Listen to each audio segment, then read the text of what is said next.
I do, yes. Do you get back? There have been periods when I haven't. I'm sort of, I've been missing it quite a lot recently. And in fact, you know, I'd quite like to have a place there now, after being here 10 years. I know, well, that's what I'm discovering. So perhaps I'll have to borrow one. You come and stay with us. It's, yeah, I do. I think, well, you know, I think sort of cities go through.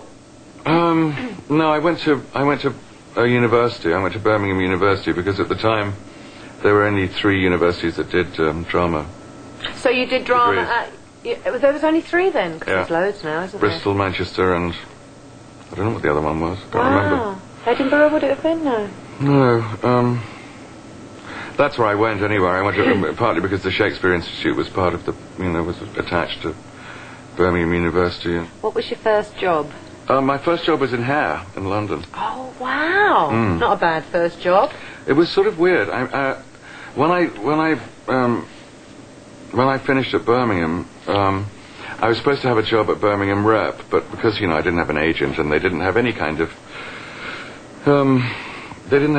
of system for trying to, you know, get you work or anything, or even hook you up with agents or anything.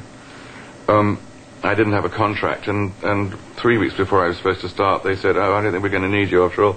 Oh, you must have been absolutely... It was pretty crushing, actually. How awful. So I went down to London. How old were you? 18, 19? No, I was 22. Like oh, yeah, because coming through university.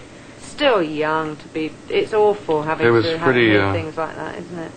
It was a pretty good introduction to the wonderful world of showbiz. Oh, no. And I went down to stay with a friend from college at, in Hampstead, and I guess her sister lived on the ground floor of this building and was married to an actor, and I met his agent, and he said they're looking... hair had just opened, and they were already replacing people because they had several kind of real hippies in it who actually weren't showing up.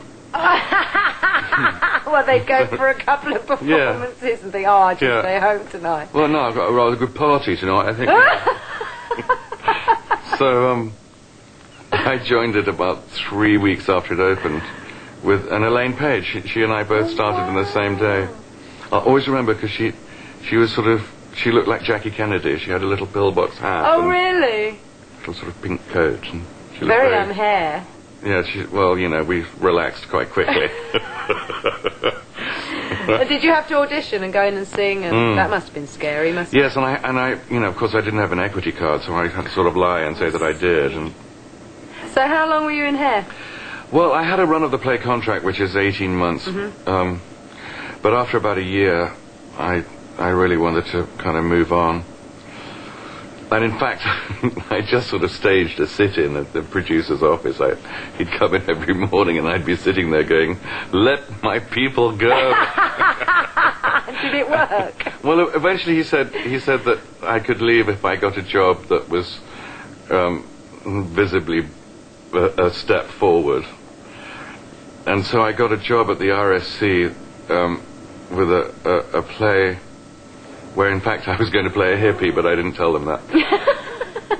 And that's I had one line. Very impressive to go straight from a London stage. Well, it wasn't to really. The RSC, no? It wasn't really. Was it? It was a play with Frank Finlay. And at the end of it, he went to a performance of the Living Theatre, and they had 4 of us sort of crawling through the theatre doing the Living Theatre. Oh, I see. I'm not allowed to smoke marijuana.